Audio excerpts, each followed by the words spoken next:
Аңлаватқаныңыз доктор Павел Каланити қаламидagi Nafas havoga aylanganda nomli kitob. Bu kitobni Bilgajon tarjima gruppasidagi fidoyi tarjimonlar inglizchadan uyg'urchaga tarjima qilgan.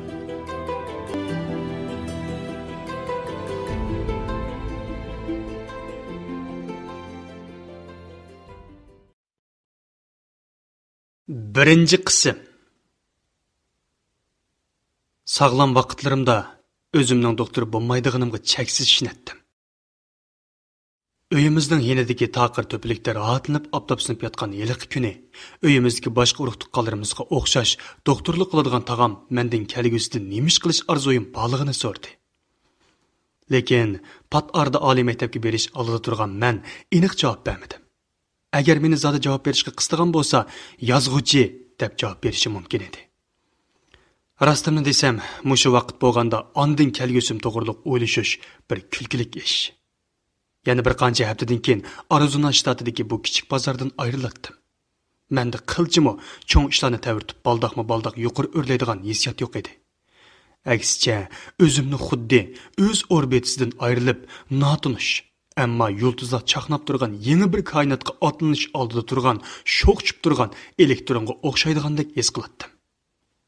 Men ashu taqir egizlikda kun nuriga cho'milib yotqash aslimalarimni 15 ming nopsi bor bu bozorning kichikligini 600 mil, taxminan 960 kilometr yiroqlikdagi Stanford tashiyosidagi yotiqimni va u beg'ishlagan umidlarni xiyol qildim. Mening doktorlikqa bo'lgan tushuncham asosan hamra bo'lolmaslikdan iborat. Aniqroqini aytganda, kichigimdan tortib dadamning bizga hamra bo'lolmasligi edi. Dadam doim tong yormasda ishga chiqib ketgachga, qorong'i tushganda qaytib keladi. Taxsidagi allaqachon sovib qolgan tomoqlarni qaytadan isitib yeydi. 10 yosh vaqtimda dadam Nyu-York shahar atrofidagi pokiz, bayashat bo'lgan Berniksville degan yerdan 14 yoshlik akam, 8 yoshlik inim uchimizni elib, Arizona shtatidagi ikki tog' o'rab turgan. Boshqalar faqat yo'ldan o'tgash mashinasiga gaz qachlabla o'tib ketadigan bir joy deb biladigan Kingman degan bozorga ko'chib keldik. Dadam bu yerning optipiga turmush xarajining tuvanligiga mabtun bo'lgan edi. Demisimi, bo'lmasa 3 o'g'lini orzusidagi oliy maktablarda o'qitqili bo'lmaydi-da. Uningdan boshqa bu yerda o'z qo'li bilan rayonlik yurak kasalliklari maxsus ambulatoriyasi qurdigan fursatim bor edi. Dadamning kasallarga butun qon tarni singdiradigan tez bukmas irodasi tezli dadamga jamiyatning hurmatga sazovor kishilari qatoridan o'rin bergan edi.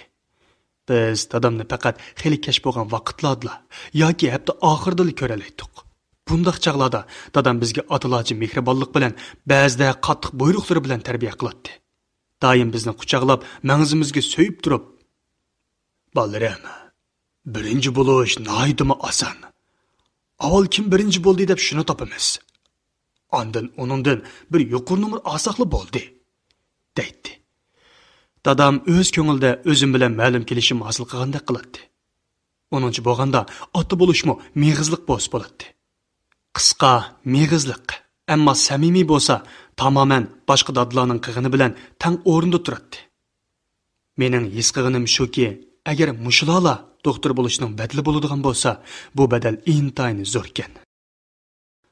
Men turayotgan taqir to'pilikdan uyimizni ko'gili bo'ladi. Uyimiz Serbat deg'aning bag'riga joylashgan bo'lib, shahar atrofiga to'g'ri keladi. Atrofidagi ancha-muncha mashtarig'i, uch quloq, paloqsimon kaktus o'sib qoladigan qizil tosh qumliq o'rab turadi.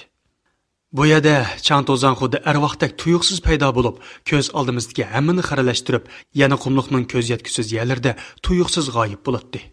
Bizning ikki ishtimiz Nep bilan Markes bu zaminning erkinligiga to'yinib cho'ng bo'lgan edi. Har kuni attigini u ikkisi sirtqi ekspeditsiyaga chiqib ketib, qumliqning boyliqlarini tishligini qaytib keladi. Ba'zida biri bug'uning puti, natchini tishlab qo'yib, keyinchi yeydigan yov to'shqan. Aptapda oqirib ketgan o'lik otning so'ngiki bo'rning skeletlari degandek. Men va do'stlarimmo erkinlikni yaxshi ko'ratdik. Tushdan keyinlari chiqib aylanatdik, aralaytdik. Hayvonlarning so'ngaklarini kamdan-kam uchraydigan jilg'alarni izlaytdik. Eng go'zal 10 yilim o'tgan sharq shimoldagi yo'l bo'ylari daraxtlar va tatliq turim do'konlari bilan to'lgan. O'rmonlar bilan o'ralgan shahar atrofidan bu yerga kelganimda bu kang ketgan bo'ronliq, qumliq menga notunish, ammo nihoyat jalbkor ko'ringan edi. 10 yosh vaqtimda tunji qitim yolg'iz sirtqa chiqqan chig'imda bir ko'ni tumi, ya'ni sug'urish qapchuqini uchirtib qoldim. Barmoqlarim bilan to'lg'ab, to'smini yuqori ko'tarib qarasam, oppoq ipak turdan uchi. Har birida putlari inchga ham uzun. Qarliqidan parqirab ketgan. Badaniga qarash qila, ichida qip-qizil qum soati boda ko'rinadigan cho'ng o'mechiklar turibdi. Har bir o'mechikning qishida birdan piltinglab turgan, to'xtamay yo'g'inayotganda ko'rinadigan, xuddi hozirla sansizlagan qora tulxotin o'mechiklari ichidan chiqadiganday ko'rinadigan oq xaltalar turibdi. Qo'qqinimdan tumini tashladim-da, orqamga badar tikivetdim. Qo'rqishimning nurg'un sababi bor. Men o'rgangan sahra hikmatlari bo'yicha aytganda, qora tulxotin o'mechik cheqib olgan odamning hayot qilishi mumkin emas edi. Uning ustiga u o'mechiklarning oshi qo'rqinchli talatdi. Qap-qora qo'rsig'i, tenidagi qip-qizil qonga to'lgan qumsa aytdi. Men mushularni o'ylamaslikka tirishsam-mo, meni hatto necha yilga chiqarib basgan. Bu qumliqda sansizlagan qo'rqinchli jonliqlar bor. Yungluq gigina o'mechiki, qo'zoqsimon chayon, qamchi quyruqliq chayon, 80 fut, muhavi yeshil yilni. Bara-bara ular bilan tanishib ketdik.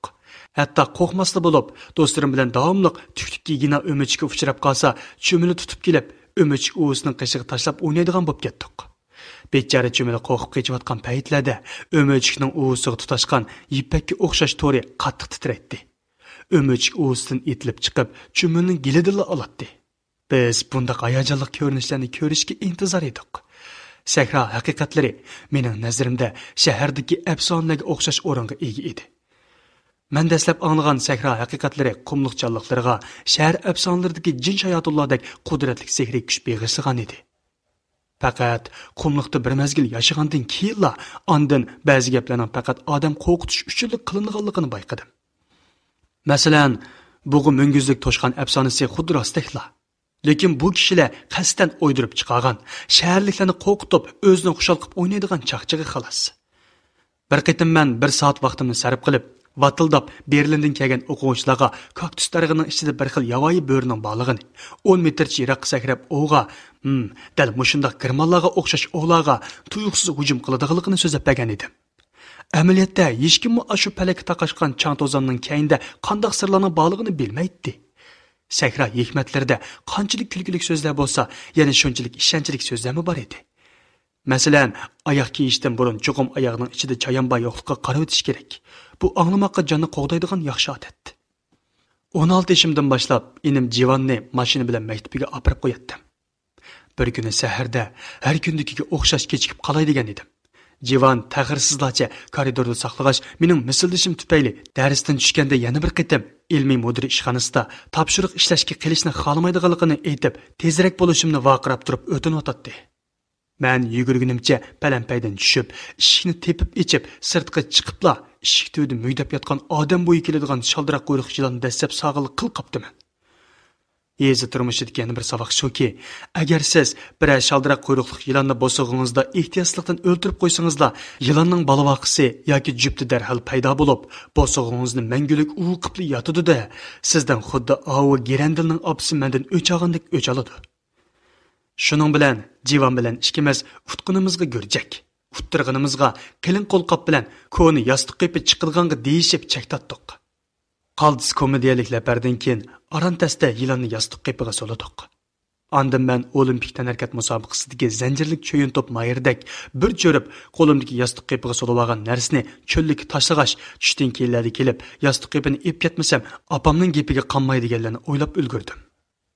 Balaliq davrimizdagi sirlarimizning ichidagi eng cho'ngi dadamning bizlar yashab ko'nib, ona yurtimiz hisoblagan Arizona shtatidagi kichikini Kingman otliq bu bozorga ko'chib kelish qaroriga opamni qandoq ma'qul qilganligi edi.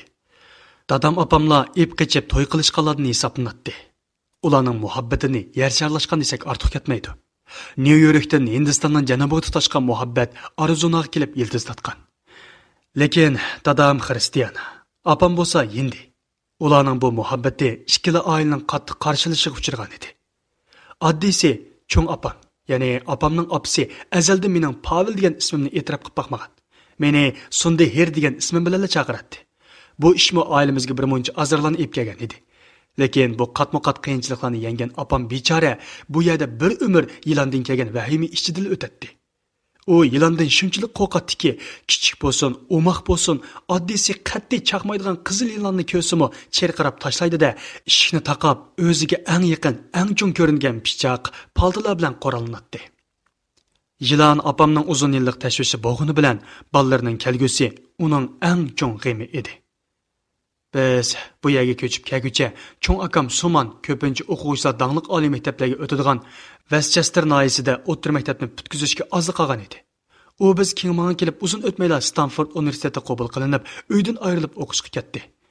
Bilib yetdikki, Kingman bozori hargizmo Westchester emas edi. Apam Mohavi noyalik maktabning o'qish sifatini tekshirib andishiga tushib qoldi. Chunki yaqinda texi Amerika nopsini umumyuzlik tekshirish natijasi Kingman bozorini Amerika bo'yicha o'qitish saviyasi eng tuvan joy deb e'lon qilgan edi. Maktabdan chekinish nisbati 30% atrofida bo'lib, oliy maktablarga o'tganlar bakli oz. Albatta, dadamning ko'ngildagidek Harvardga o'tganlar asla yo'q edi. Apam tasalli izlab Sharqiy dengiz yoqasidagi boy shahar atrofi rayonida o'ltiraqlashgan do'stlariga telefon qildi. Ba'zilari tasalli berdi. Yana ba'zilari bo'lsa, bolalarining tuyuqsida tuzukroq o'qishga erishmayotgan Kalonati oilasidagilar bilan raqobatdan qutulganiga uf deyishdi. O kechasi apam karvatida yolg'iz yetib yig'ladi. Apam tayin yo'q o'qish suftining bolalarining kelgusini qo'rib qo'yishdan qo'rqatdi. U nalardandir oliy maktabga o'tkichi cho'qim o'qishga tegishli kitoblar mundarisini deb chiqdi. Hindistonda fiziologiya kursida qatnashgan apam 23 yoshida to'y qilib, boshqa bir davlatda 3 bolasini beqish bilan avora bo'lib, bu kitoblarning ko'pinchisini o'zim o'qib boqmagan edi. Ammo apam bizlarning ilg'or bo'lgan ma'rif tuzilmasidan bahramon bo'lolmasligimizga hargizmi qarab turmaydi. U 1984-yil degan kitobni men 10 yoshga kirgandala o'qishni buyurgan edi. Bu kitobdagi jinsiy munosabat to'g'risidagi bayonlar meni hayratga qoldirgan edi. Lekin dal shu kitob mening tilga bo'lgan kuchli qiziqishimni qo'zg'agan edi. Tövandagisi o'zimning usulda tuzgan tugumas kitob va avtorlar mundaritsi. Graf Monte Cristi, Edgar Allan, Robinson Crusoe, Ivan Hoff, Google, Oxirgi Mohikan, Charles Dickens, Mark Twain, Jane Austen, Billy Butt. 12 yoshga kirganimda bu kitoblarni xohlagancha tanlab o'qiydigan bo'lib ketdim. Cho'ng akam Suman o'zining oliy maktabda o'qigan Shahzoda, Don Kixot, Candid, Shah Arzusining o'limi, Beowulf, Toryov, Satire, Camus degan kitoblarni avatib berdi. Bu kitoblarning ba'zilariga nurg'un belgilar qo'yilgan edi. Yangi Jasur dunyo nomli kitob mening eng dastlabki axloq va falsafa bilimimni yetishtirib qolmay, oliy maktabga kirish iltimos maqolamning temasiga aylandi. Shundaqla bu kitobda deyilgan baxtga erishishning hayotning butun ma'nosi emasligiga qo'shilaman. Amilat meni ming qitimlab balog'atga yetish mazgili krizisidan qutuldirib qoldi. Uning Xijiljon Ashnamga degan she'riga o'xshash romantik she'rlari meni ham mening do'stlarimning to'liq o'tir hayotimizni har xil shodmon azoblar bilan bezigan edi. Biz doim kechalari uydan qochib chiqatdik. Masalan, maktab madad komandasi boshlig'i qizning derisi ostida Amerika qiyomi, Amerika o'smirlarining jinsiy turmushga bo'lgan qiziqishlari tasvirlangan dangliq komediyalik filmning naqshisini to'laydik. U qizning dadisi yerlik pop edi. Shu miltiq bilan otmaydigu deb pamlagan edik. Bir kechasi dal mushunda xatarlik tavakküldan tong atarga yaqin qaytib kelalishimda tutilib qoldim. Asalli g'am yeydigan opam shu vaqtlarda yosh bolalarda avjiga chiqqan har bir xil zahar yoki dorilar to'g'risida meni birma-bir sotlab chiqdi-yu. Meni eng bak mahliya qiladiganning dal oldingi haftada o'zi o'qu deb bergan she'rlar to'plami ekanligini o'ylab boqmaydi. Kitob mening sirdishimga, dunyoni kuzatadigan ko'z aynigimga aylangan edi. Balllarım yaxshiroq o'qisa degan arzuda opam bizni elib shimolga 100 necha kilometr mashina haydab bizga eng yaqin shahar Las Vegasga olib keldi. Bu yerda to'liq o'tirga chiqish imtihoni, to'liq o'tirni bitirish xulosi imtihoni va oliy maktab imtihoniga qatnashdik. U maktab mudiriyatiga a'zo bo'ldi. O'qituvchilarni yig'ib, tanlab qatnashadigan darsliklarni mo setkaga kirgizishni talab qildi. Apam bir talant egasi edi. U o'zila Kingmandagi maktabning tuzilma islohotini o'zgartirish vazifasini ustiga elib shunda qilgan edi. Tuyuqsizlar bizning o'rta maktab bolalarga bu kichkina bozorni o'rab turgan ikki tog' jahonning cheti emasdek. Tog'ning u tarafidagi jahonmi ko'ringandek bo'ldi.